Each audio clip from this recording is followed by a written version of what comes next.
sherehe but budget yako kidogo inakataa. Yeah. Unaona? So now from that perspective then tunaenda kwa vitu zingine, tunaanza kuangalia vitu kama how much are you willing to spend on maintenance? Alafu preference yako ni nini? Juu kila mtu akona preference. Hata ule mtu ajui magari, atakwambia mimi niliona Mercedes ya red, napenda Mercedes. So there's always that preference. So ukishajua what car will suit your needs, sasa tutakuanga in a position kukuadvise. Either tukwambie uongeze budget, kama budget iko sawa tukutafutie gari na meet needs zako. So basically before mnipatie msega kwanza mnamadvise. Yeah, of course, ni lazima uadvise because tumenotice kwa hii market people sell cars. Watu wengi wanauza magari but very few people actually offer consultancy to the clients. Juu kuna mtu anataka kuambiwa like uzuri ya hii gari, ubaya hii gari, ama kuna mtu ananunua gari mbaya na ajui. Yes. Maybe gari hai meet chenye anataka kufanya. Cause ujua kunanga gari perfect, muombe wase hivyo. Okay. By the kunanga gari perfect. Every car has a disadvantage and an advantage. Mtu chague ile gari yenye advantage za hiyo gari, they work for you. Ndakupatia example. Mimi favorite car yangu ni forced to buy an Audi. I'm probably buying the RS7, Audi RS7. But sasa mimi shughuli zangu nipeleka off-road sana. So hiyo gari iko fiti, ni gari perfect. But na ikikuja ni off-road, hakuna iezi. So no, it doesn't really meet my hata nikisema hata naileta haitanisaidia sana because itakuwa ni inconvenience, unaona. So we now try to strike a balance. Gari yenye iko na bei fiti, gari na meet standard ya mtu na pia gari na like na gari fiti as in gari tamsumbua. Juu pia that's another aspect, maintenance na running cost. Na nikuulize hii advice mnalipisha man free of charge? No, we ni free. I don't charge anybody for consultancy. Because no, unaingia unapiga simu na kwanza wakelea kwanza punch ama tando. Hapana, no, we don't do that. Sisi kuja kwa ofisi tuko Kiambu Road, Northern Bypass na Kiambu Road. Kuja utanipata, kasi huko utapata timu yangu, wase wako very conversant na magari. I like when I'm choosing my people, natafuta watu wanaelewa magari. Watu wanaweza kuadvise. We don't charge for consultancy. Okay. Yeah, okay, we don't. Yeah. So, Kairo. Yes. Mimi nimeingia. Nisha explain like what I want and the kind of car actually yes. I want to buy. Yes. Now from that point. Yes. Paint the picture for us. Yes. Kuna namna gani ndio gari ifike sasa hapa Mombasa? So it depends. Now tumeshajua tunataka gari gani. Yes. Now something interesting most people don't know is kila market inakuanga na strong point yake. For instance, kuna gari utakuja unitishe, kwa ukinitisha Bentley. There's a market I look ndaenda kutafuta hiyo gari. Most likely ndaenda kuitafuta UK. Ukinitisha Probox, hata siwezi waste time yangu nikitafuta UK.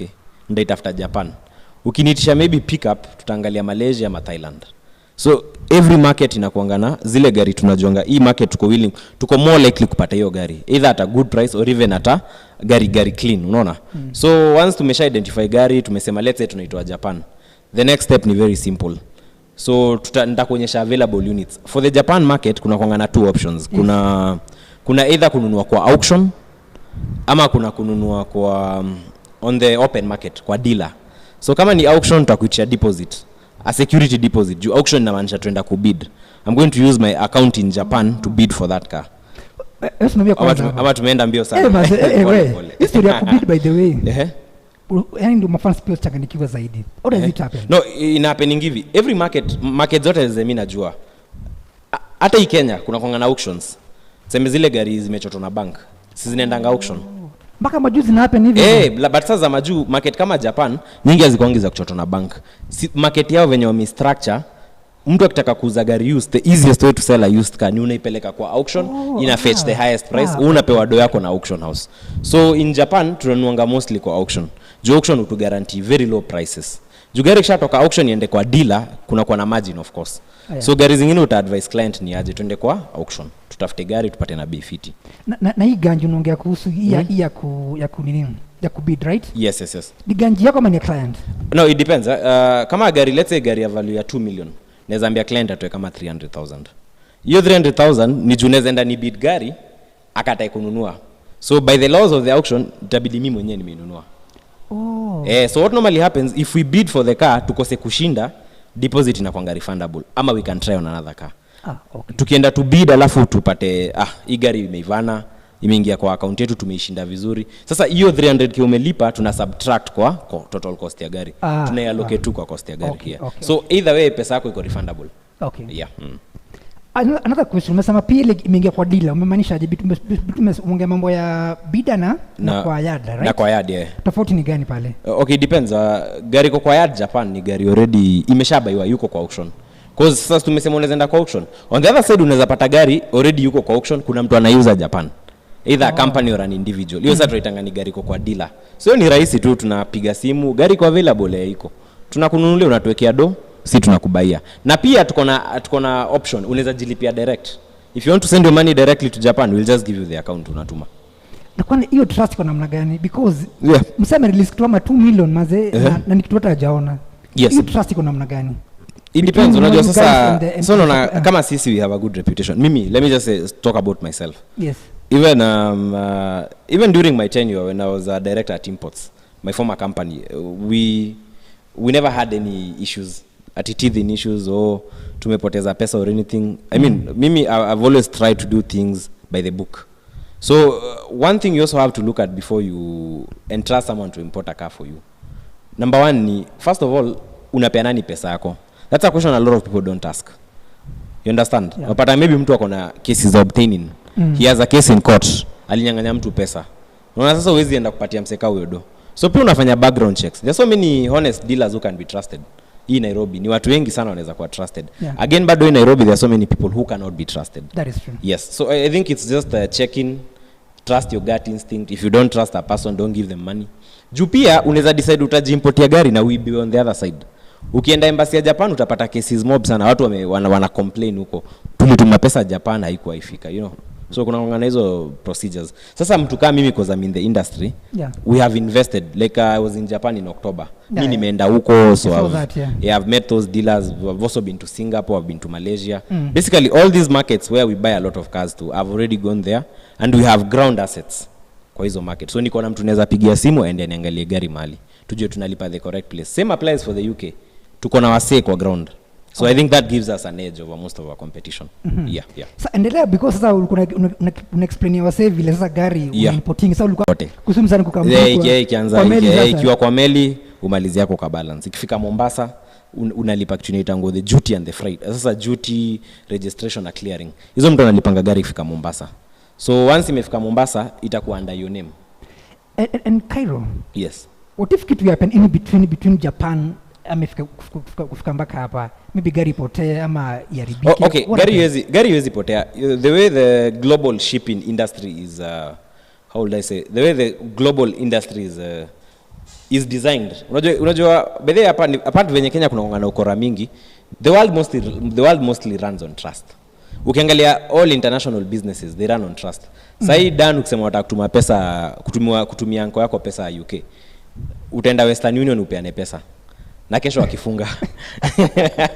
Umeget? Like the world operates on trust. So hata sisi hizi ni unapata kama zile shipping line tunatumia. These are companies that have been in existence for over 100 years. Kampuni kama Maersk, NNK Lines, these are big companies. They do this every day. They control world trade. So it's just part of the season. It's just part of the system. So the key thing is just ensuring that the shipping is done correctly. In some instances, kuna kwanga na option ya insurance. You can actually pay for extra. You underwrite your gari kikuja kwa ship. So cost and freight inaweza kuwa cost and freight ama cost, insurance and freight, depending with how you want it. Tukiongeza insurance kutakuwa na cost on you. Okay. Umeget? But kama hakuna insurance, kama ni mistake ya shipping line, let's say gari imekuwa damaged or something, they normally pay. Ama kama gari imeharibikiwa ikiwa Japan, we've had those cases by the way. Okay. They normally pay. Hata ikifika Mombasa, even Mombasa ikigongewa kwa port, they'll pay. It depends with how you relate with them na ile relationship mko nayo. Sasa kama mtu kama mimi, it's not like we are shipping 1 car a month, probably shipping over 10 units or 5 units, over 5 units a month. So unaona kuna hiyo biashara ina move.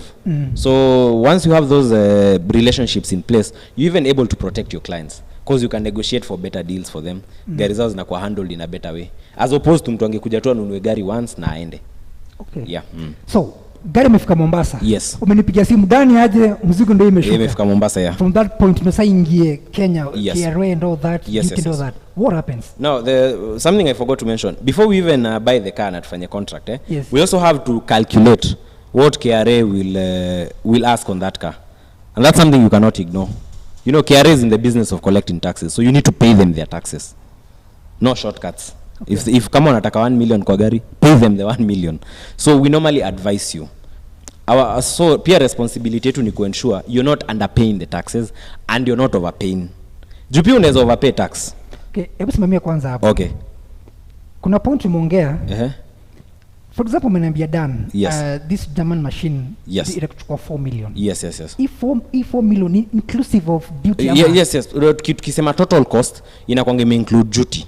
Juu tunakwanga tumecalculate. In our back end office we've done all the calculations. Tunajua gari ya Dan itafika Mombasa na 2 million. KRA wataitisha 1.5 million kwa hii gari. Na sisi maybe charges zetu za clearing ni X amount. Internal charge yetu inakuanga 3% of the car's value tukishalipia duty of the total cost. Okay. So pia tunaweka 3% yetu. So by the time nikupatie quote na tuandikia ni agreement, tumefanya hizo calculation. Na gari yenye hatuyuko sure about the duty, we will either call KRA or sasa kama hiyo tunaweza we can do a special agreement where we tell you hata sisi wenyewe hatuyuko sure duty ya hii gari. So lazima ifike ndio tu ascertain. Juu kuna gari zinakuanga hivyo. Kama hizi Lamborghini, these fancy cars zenye si common. Some of them even KRA does not know the duty. Aya. So ni lazima ifike KRA waifanye evaluation, waiangalie, wakwambie hii gari venye tumeipimia, tutakuitia duty ya 1 million. Na mnaweza negotiate at times. Yeah. Okay.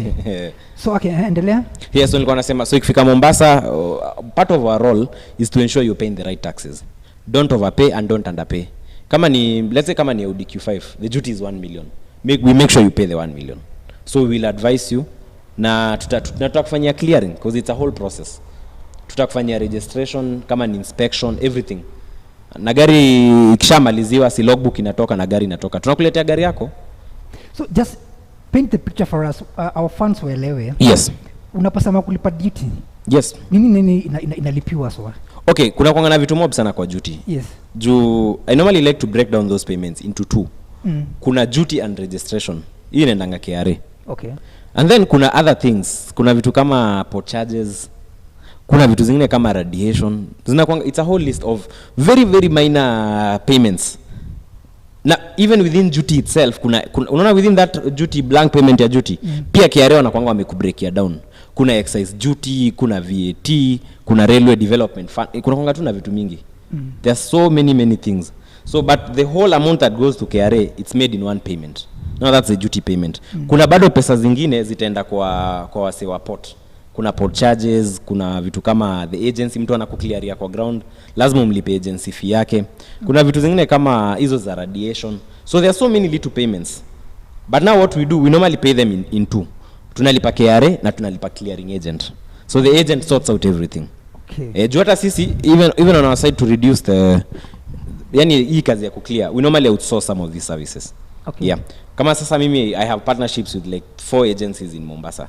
So these are experts in clearing. Acha sasa kuship magari, hawajui kuship, wanajua kuclear. Ndio imefika Mombasa. So those ones are pros. They'll handle everything. Okay. So hii gari ndio imeland na unalipa duty ndio that. Yes. Number plate sasa check us. NTSA. Sasa number plate. The picture for us, eh? Sasa number plate. Ndio kutoka Mombasa, yes.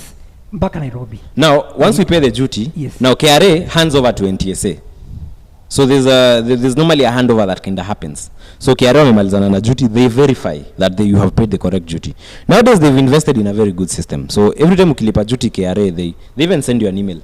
They'll tell you ni aje done, tumepata duty ya gari yako, the car has been released. So the next thing we do is now go to NTSA. They also have a very good online system, but inasumbuanga at times. So NTSA, we will log into the system, yes. We will register the car in Tango Teams. Yeah, Teams account. So we can either tell you to log in or you can give us your credentials, we do it for you. Tunakuregister gari kwa system, we make sure everything is okay, and then the number plate is issued. Once we get an allocation of the plate, of course the next thing ni plate ya gari itoke, and then we get the logbook pia. But logbook ukuja later on. But now once we get the registration na duty tulishalipa, we are done actually. Kazi imeisha. Okay. Sasa the kufikisha Nairobi, sisi uleta gari strictly by truck. Oh, iko juu. Strictly by truck, yes. We don't drive the cars. I get a lot of inquiries as what I could drive, but I tell them, yes. Even anybody can drive, but shida nakujianga, what if something happens to that car? So sasa kama mimi, I have a partnership with Eurotech car hauliers. So we just hand over the car to them. Wanaiwekelea kwa ile trailer yao. Gari inaletwa hadi wapi? Inaletwa hadi Nairobi. Nairobi. Yes. Okay. Okay. Yeah. So imefika. Mwenyewe amekuja. Yes. Kuna some documents maybe mtand over to the north. Yes, of course. Kuna we'll give him the whatever we've done. Kama ni taxes, kama all copies of every document that we've done. Along the way we normally give them. So we give them a copy of their documents. After 3 or 4 days we give them the original logbook. And then after like a week hivi tunampatia pia nini actually logbook ndio kitu ya mwisho. Juu kama gari imefika Nairobi, at times inaweza kuja bila number plate. So pia number plate inaweza kuja later, ama kama ako na bahati tunaweza pata number plate gari ikiwa Mombasa ipandikiwa na plates. And then we also do over handover documents, just saying that we have handed over the vehicle to client XYZ. Yeah. So now Kairo, because someone is asking, yes, is it true, importing a vehicle is much cheaper than, buying, the vehicle locally here? It depends. Generally, in 70% of the cases it is, because you need to understand how the market is structured. Most people cannot afford to import cars. Uju market ya Kenya magari, the way it's structured, a lot of people prefer buying cars via loan. Now, banks, let nobody lie to you. Banks cannot finance a car that is in Japan. Ati banks itume pesa yao Japan ati wanakuletea gari. It can't work. So what normally happens, it is now the responsibility of car dealers. Hawa tunaona Kiambu Road, the guys on Ngong Road, kuleta hizo gari na pesa yao, and then they sell to you. Okay. You see how the business is structured. So wewe ukitaka kuchukua loan, utaenda Ngong Road, kama ni field ulikuwa unataka, utaipata hapo. It's there. But now the thing is, Jumse ametumia pesa yake, he also deserves to make a profit. You understand? He deserves to make a profit because ametumia capital yake. Lazima hiyo pesa irudi. So unapatanga gari maybe kwa Kenya, the price might be slightly higher. Of course ameka, let's say, profit margin yake. Umeget? Yeah. And now the profit margin is not standard across the industry. Kuna mtu ataka 50k. Kuna mtu ataka 200k. Kwa mtu mwingine ataka 500k. So it is very difficult to say what the profit is. So the only advantage, one of the major advantages in importation inakuanga, now since the dealer did not use the money to bring their own car, you're using your own money, you make savings. Okay. Umeget? On small cars it might not be big. Unapata maybe kama Demio msema ameleta Demio na make a profit ya 100k. Wewe nakwambia ugoje 1 month. For some people it might not make a lot of sense. But kwa mtu analeta, let's say, gari ya 5 million and he's saving $500,000 on the dealer margin, now that makes a lot of sense. Okay. Yeah. Okay. Msapa nauliza, siku hizo uko based wapi wewe bazi? No, niko Kiambu Road, Northern Bypass Junction. Na kwenye Kiambu Road imeishia, kwenye Kiambu Road napatanga na Northern Bypass. Yes. On the left service lane, asifu nataka kwenda side ya Ruaka. Hapo tu showroom iko hapo Kairo. Okay. We even have a big banner so you can't miss it. Someone is asking, uliza guru hapo, yes, kama unapata na finances kwa madinga size? Wasengi wanapeana. There are so many banks. Like mimi I've dealt with DTB, I've dealt with NCBA, I've dealt with Stanbic. All these are good banks that give out loans. Yeah. Someone is asking, so naweza kama mnipatie review ya bure pale na advice kwa kampuni yako? Unaweza kama kuja. Okay. Yeah. So, kwa mfano, umesema importation inaweza kuwa a bit cheaper. Yeah, inaweza kuwa a bit cheaper. In fact, it depends. For a car worth 20 million, you're saving a lot. Or a car worth 30 million, you can save a lot of money. On a very serious note, you can save a lot of money, yeah. Kairo is asking here. Yes. Ebuliza Kairo. Yes. Do they communicate with the client wakati gari iko overseas inakuja to Kenya? Yes. Lazima tukupatie updates. Juu gari ikienda kabla ishipiwe, sitaenda inspection, I'll update you. Kabla nikipewa location ya ship, lazima nikubrief. So lazima niende nikikubrief. Hebu shikia kwanza hapo. Umesema inspection. Inspection ya wapi?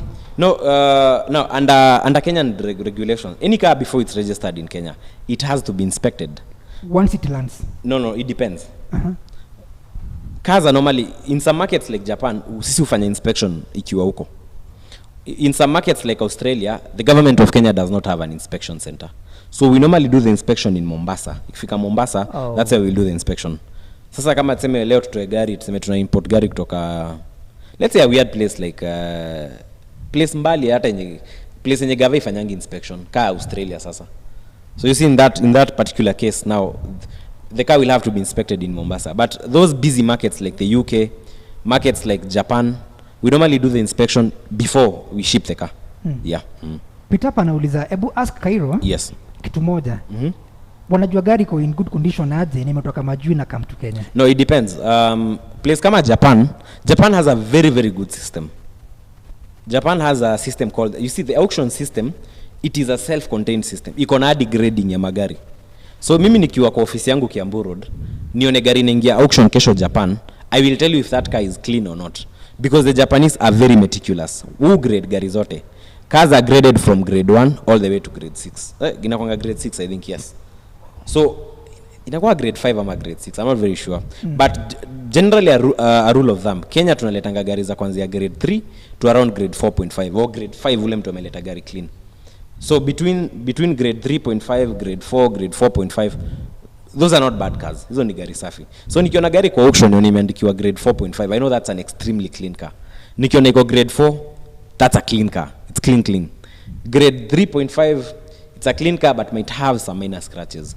A grade 3, sasa maybe hapo kuna story, maybe suspension kuna kelele. So kuna kwanga na hizo grading methods. For markets like the UK or Thailand or maybe Singapore that don't have grading, we mostly rely on the people we have on the ground. So ukiniambia kwa mfano unataka gari ko UK, I will have to send a person. That's why patanga UK naambianga watu bado you still have to pay a small deposit. Hata kama ni £1,000, I need to send a person to go do what? To go check the car. Aende afike hapo, apige picha, anitumie video, aingie chini ya gari aangalie, just to make sure everything is okay. And then we also do checks with the government agencies huko. Tuna kama gari imeenda inspections, emissions. So we basically get a report of sorts. Na ukitaka ile a professional report, still for a very small extra cost we can do it. Even in Japan it can be done. Okay. Yeah. Mtu hapa anasema nini? Acha nitafute hiyo. Oh, someone is asking hapa. Yes. So tuko guarantee in case tukifanya busy na wewe mambo ni safi. Mimi I think sisi busy yetu inakwanga clean. I think our work speaks for itself. Right now as we talk in Mombasa, I think we have almost over 10 cars. Yes, so we zimeshaanza kuja juu. When I was in Japan, ile story ya imports ikilipuka, when we had that issue, like story for another day, but yeah. I mean I was still getting orders. So some of those cars that we ordered during that period between October, November, mingi zinaingia sahi. Sahi mimi I'm very busy. We are now clearing a lot of cars right now. Yeah. Okay. So you're guaranteed that you're going to get a very good experience. We are very honest. Mistakes happen, zikifanyika, you're sure that you're in very professional hands. Yeah. And nikuuliza by the Kairo. Yes. Just a quick one. Someone is asking here. Yes. So naweza kama kwa yard yenyu kuna magari ambazo ziko ready. Yes. Kuna zile gari ziko kwa yard. We have like up to 80 cars I think right now. We even running a promotion ya Christmas. Okay. We are running a campaign ya Christmas. Kuja kwa showroom bado kuna stock mob sana. Okay. Someone is asking here at Nduthi Wycliffe during insurance ya number plate. During insurance of number plates. Yes. What are the charges for a special number? Special number it depends. Special number ya triple. Like if you want a 777, it comes to around almost 40,000. Between 30 to 40,000 thereabout. Okay.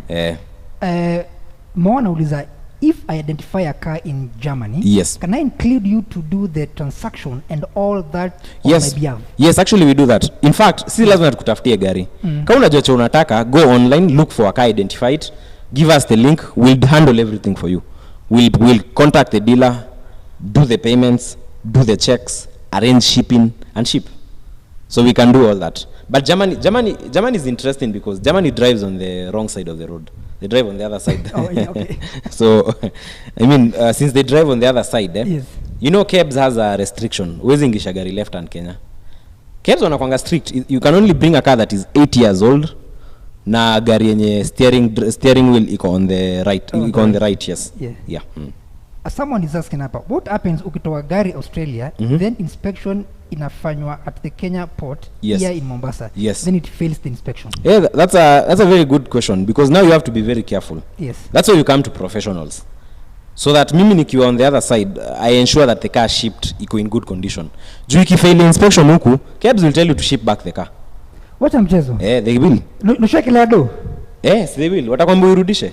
So what happens? They don't joke. You have to return it. Aya? They don't joke. So beti imeungua? Sina depend. Kama ni kitu major, if it's something very very major, watakwambia urudishe hiyo gari.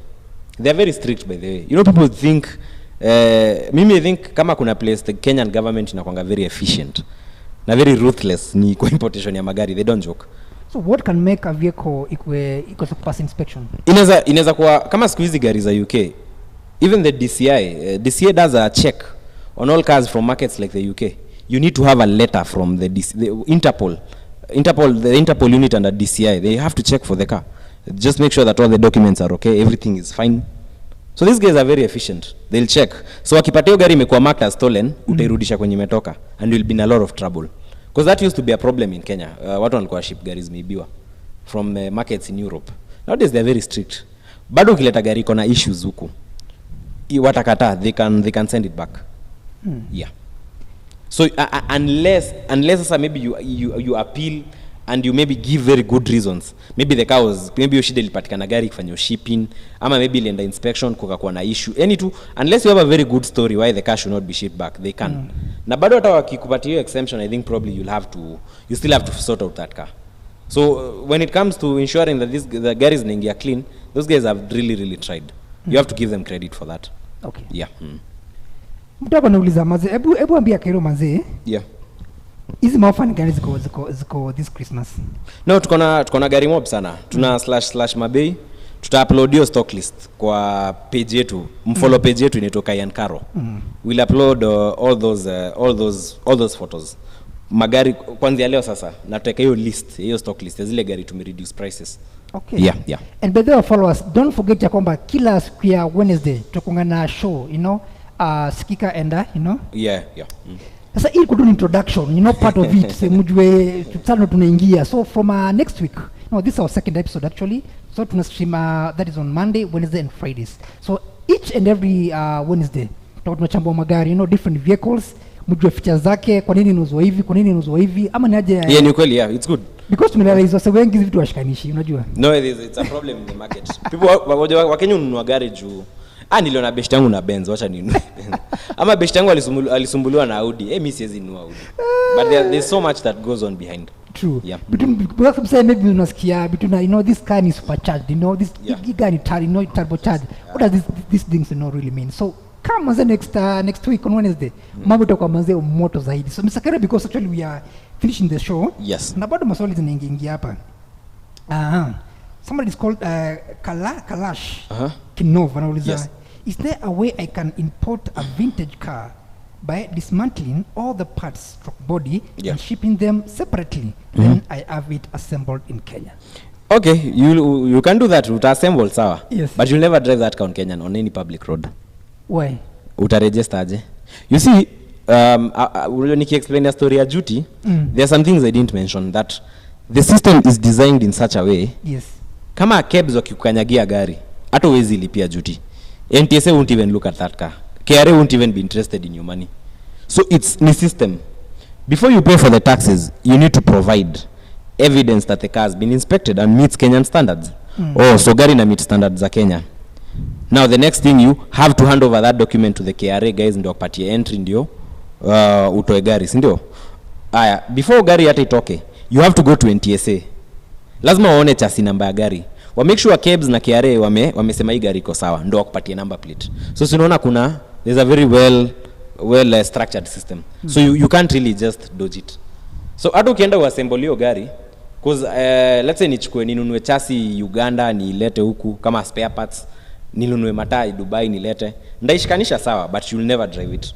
Cause the moment itaingia kwa gari kwa barabara bila number plate, si polisi wa traffic atakusimamisha, ataitisha insurance ama number plate. How are you going to provide that? Okay. Okay. Yeah. Someone is asking, by the way, Dan, when Kairo mngefaa mpige show kwenye gari, mfungulia watu unapalichis number iko, engine number iko, ndio wase wajaniruke zaidi. Zinakwanga different lakini.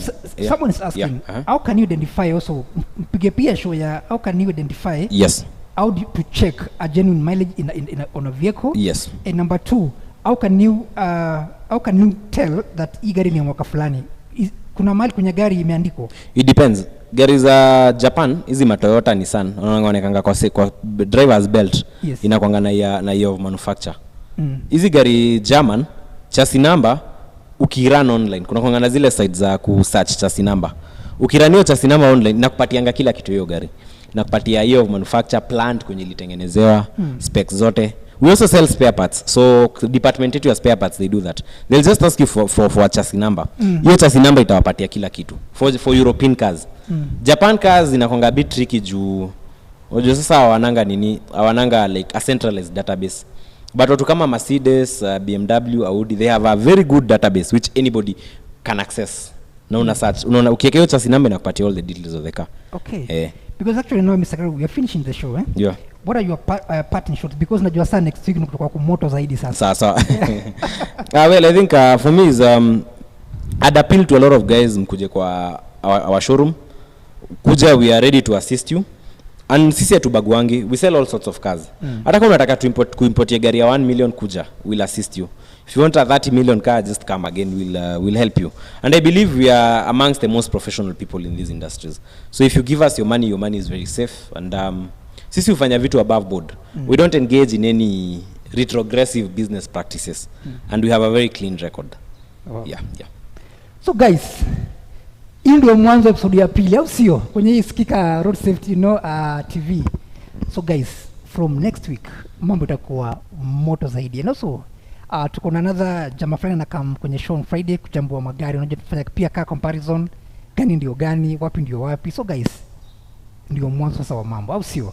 So guys, thanks a lot for tuning in and watching this show. I'll see you on Friday, same time, same place. Good afternoon. My name is Daniel.